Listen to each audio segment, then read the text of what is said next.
umpisa na natin magluto ng adobong balon-balonan. Una, maglagay tayo guys ng oil.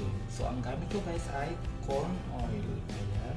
So ayan, painitin muna natin guys yung oil bago natin ilagay yung ating mga main ingredient na ginger, garlic, onion, and yung ating manok. Isangkot sa natin mamaya yung ating guys, balon-balonan. Ito guys, tawag namin dito batikuling. So ito guys, pinakuluan ko kanina and binabad ko siya ng lemon at saka chili powder, garlic powder, at saka paminta, at saka tawag dito nilagay ko ko kanina ng basil leaves para mabango. So ayan, mainit na guys yung ating oil. So una, ilagay natin yung ating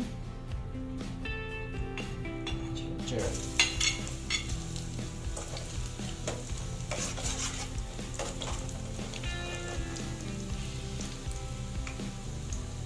Next, yung ating garlic. Simpleng adobo lang nito ang ating pagluluto. Kaya hindi ako naglagay ngayon ng chili kasi binabad ko rin yun ng chili kanina yung ating balon-balonan. And ilagay na natin yung sakabel ng panyan para masarap. Ayan, so i-garnish lang natin itong ating mga main ingredients bago natin isangkot sa itong binabad natin o i-marinate natin mamaya. So ayan na guys, medyo brownish na yung ating main ingredients. Ilagay na natin yung ating balon-balonan.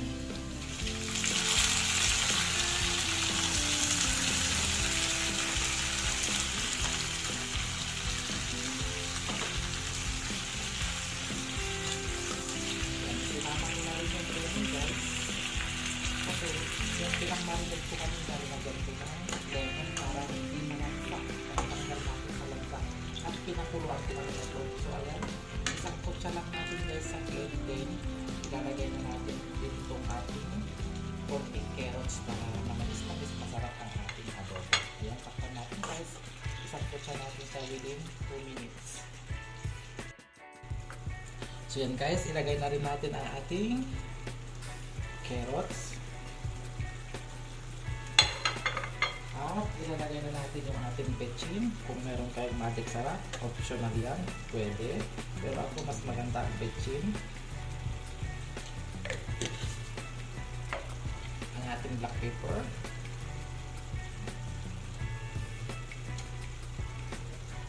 At mag-add tayo konti ng patis. Hindi na ako gumamit ng guys, asin.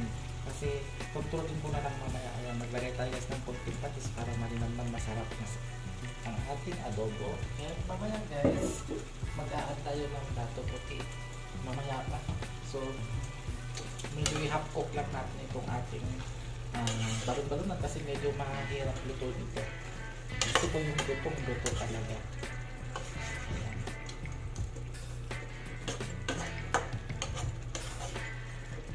And mag-a-add tayo mamaya ng konting asukal. Ayan, so mikos-mikos lang natin. Then takpan natin ulit. Lutuin natin siya within 5 minutes kasi medyo may katigasan itong ating balon-balonan. So yan guys, pwede na natin lagyan ng asukal para manunuot yung asukal at saka yung ating huling ingredients, yung ating dato puti soy sauce. Ayan, bigyan naman dato puti soy sauce. Hindi ko sponsor yan guys ha. Hindi ko ini-endorse sa inyo yun. Ayan, maglagay tayo guys ng konting asukal. Ayan, ito na guys. Last but not least, yung ating soy. Pantaman lang guys kasi nag-add ako kanina ng patis. Ayan, so haluin natin, then patuyuin lang natin konti yung sabaw. Kasi gusto ko yung adobo, konti lang ang sabaw, hindi yung lumalangoy. Ayaw ko yung lumalangoy ang sabaw. Although, tikman na natin itong kung sakto lang yung lasa. Sakto lang. So mag-a-add na lang tayo mamaya na suka kasi kulang yung lemon na nilagay natin, 1 slice lang kanina yun. So ayan, takpan natin lutuin natin maigi. Then mag-a-add tayo mamaya ng suka. So yan guys, tuyo-tuyo na yung ating adobong balon-balonan. So mag-a-add lang tayo ng konting suka. Ayan, kasi kulang yung guys, lemon. Ayan, ang bagtag sarap. Ayan, haluin natin guys. Then mag-plating na tayo mamaya.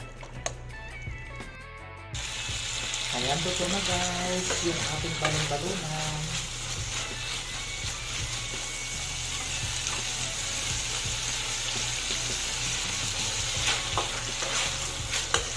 Mag-plating na tayo.